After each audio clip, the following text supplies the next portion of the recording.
Je m'appelle Jacqueline Saburido.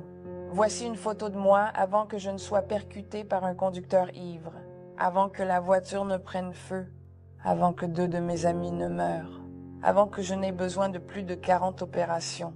C'est moi, quand ma vie était comme celle de n'importe qui d'autre à l'université. C'est moi, après avoir été percutée par un conducteur ivre. En ce moment, je vis avec mon père comme avant. Bien sûr, c'est une vie qui est certainement absolument dépendante.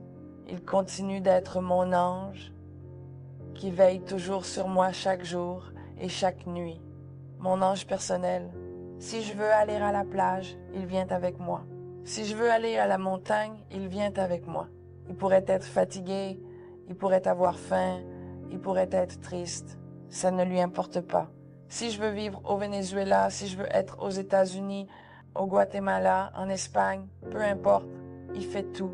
Un des miracles vraiment incroyables de ma vie, c'est mon père. Mais parfois, c'est difficile de voir vos amis, votre famille, vos cousins, des gens de mon âge, comme moi, moi-même, faire d'autres choses et être indépendant. Mais quand j'y pense, je me dis, vraiment, je dois penser de manière positive à la vie. Dans ce cas, c'est mon père. C'est que si j'ai besoin d'avoir de l'argent pour acheter de la nourriture, des vêtements, et c'est vraiment très important, vraiment. Dans mon cas, je pourrais être une personne stérile sans père, sans famille, sans amis. Bien sûr, c'est vraiment un grand cadeau de la vie, certainement. Rester ici avec mon père. Il m'accompagne toujours tout le temps, partout. Donc c'est vraiment merveilleux.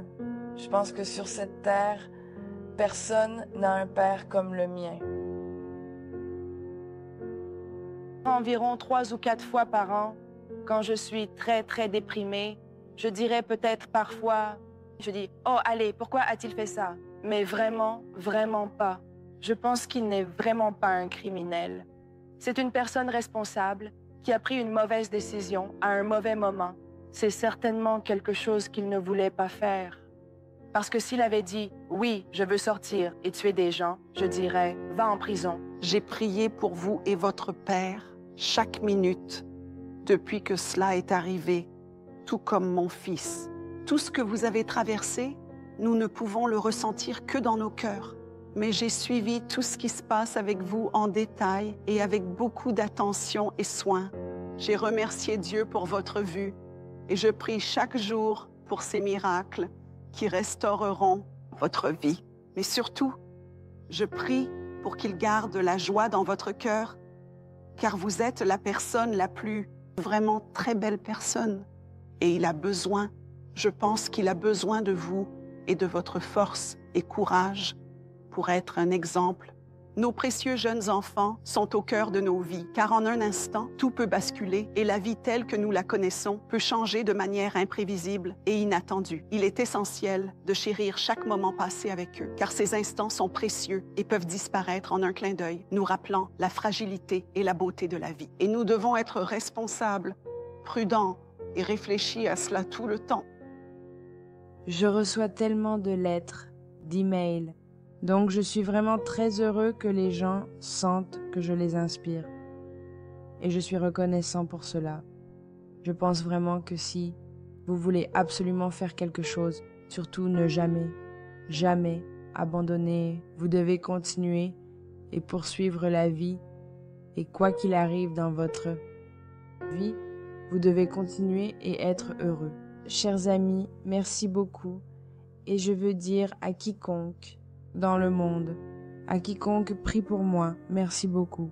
Merci. C'est une histoire remarquable de pardon. Dimanche dernier, un homme armé est entré dans la First Baptist Church à Maryville, Illinois, tuant le pasteur Fred Winters. L'homme armé est détenu sans caution et maintenant la femme du pasteur prie pour le meurtrier présumé. Cindy Winters nous rejoint maintenant depuis Maryville pour une interview exclusive. Bonjour Cindy. Bonjour Julie. Permettez-moi de vous remercier de nous parler. Comment tenez-vous le coup? pense que je suis un excellent exemple que la prière fonctionne et compte tenu des circonstances, je vais bien. Merci de demander. Vous avez 2 filles âgées de 13 et 11 ans. Comment s'est passée cette dernière semaine pour vous et elles? Eh bien, ça aurait été surréaliste, pour le moins, mais nous avons été incroyablement soutenus par notre communauté, notre famille, nos amis, notre Église et juste des gens à travers le pays qui ont envoyé leurs condoléances et ont simplement exprimé leur inquiétude et leur compassion pour nous de manière belle et incroyable. Et nous en sommes reconnaissants. Et cela a vraiment fait une différence incroyable dans notre période de deuil. Je peux imaginer que cela soit réconfortant. Quels sont vos sentiments envers Terry Sedlak, l'homme accusé d'avoir tué votre mari? Vous savez, je n'ai absolument aucune haine ni même de ressentiment envers lui. Nous avons prié pour lui. L'une des premières choses que ma fille m'a dites après que cela soit arrivé, c'est qu'elle a dit, vous savez, j'espère qu'il viendra à aimer Jésus à travers tout cela. Nous ne sommes pas du tout en colère et nous croyons vraiment fermement qu'il peut trouver l'espoir, le pardon et la paix à travers cela en venant à connaître Jésus et nous espérons que cela se produira pour lui. Et que voulez-vous voir se passer pour lui, au-delà de cela, alors qu'il passe par le système judiciaire et fait face à ces accusations d'avoir tué votre mari? Vous savez, je n'ai aucune spéculation ni aucune idée à ce sujet, mais j'espère qu'il trouvera la paix avec Dieu. J'espère qu'il viendra à comprendre que Dieu l'aime malgré ses péchés et qu'il peut avoir une relation personnelle avec Jésus-Christ. J'ai ressenti tellement d'espoir et de réconfort grâce à ma relation avec Jésus et j'espère qu'il trouvera cela aussi. C'est ma prière pour lui. Et bien que vous veniez d'une petite communauté, aucun d'entre vous ne connaissait Terry Sedlak. Est-ce correct? Nous ne le connaissions pas du tout. Jamais vu auparavant. Je comprends que vous voulez contacter ses parents. Pourquoi? Vous savez, parce que d'une certaine manière, nous avons été unis à travers cette crise et j'ai le désir, quand ils seront prêts, j'ai le désir de les rencontrer et de leur faire savoir personnellement que je les aime et que d'une certaine manière, je ressens leur douleur. Je ressens que nous sommes unis ensemble dans notre douleur et que de la même manière que j'ai été réconfortée par d'autres, j'ai le désir de les réconforter et je trouve qu'en partageant ensemble, c'est ainsi que nous surmontons ces épreuves. Et c'est mon espoir et mon désir qu'ils connaissent le même réconfort que j'ai trouvé avec d'autres personnes et qu'ils connaissent le même réconfort que j'ai trouvé à travers Jésus-Christ.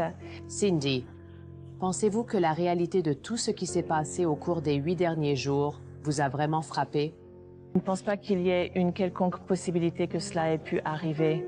Je pense que cela me frappera le mois prochain d'une autre manière quand j'irai et que je sortirai quand je vais dresser la table du dîner.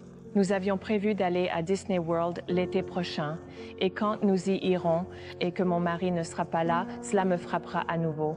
Quand mes filles se prépareront à marcher dans l'allée lors de leur mariage et que leur papa ne sera pas là, cela va me frapper. Mais je sais que de la même manière que Dieu m'a aidé à traverser dimanche dernier, il va m'aider à traverser la semaine prochaine et il va m'aider à traverser les 10 prochaines années. Il a été mon rocher et je sais que lorsque je traverserai ces jours vraiment sombres et douloureux, il sera là pour moi et il sera là pour mes filles. Où étiez-vous et vos filles au moment de la fusillade? J'étais en fait à la maison. Je n'étais pas encore arrivée à l'église. Je viens au 2e service de notre église. Ma fille aînée était ici à l'église, mais elle aidait en fait avec la garde d'enfants ce jour-là. Donc heureusement, aucun de nous n'était dans le service pour vivre ce qui s'est passé. Et je suis tellement reconnaissante à Dieu pour cela. Cindy Winters, nous vous souhaitons, à vous et à vos filles, la paix et nous vous remercions. Merci beaucoup, Julie, et merci pour cette opportunité de partager avec vous.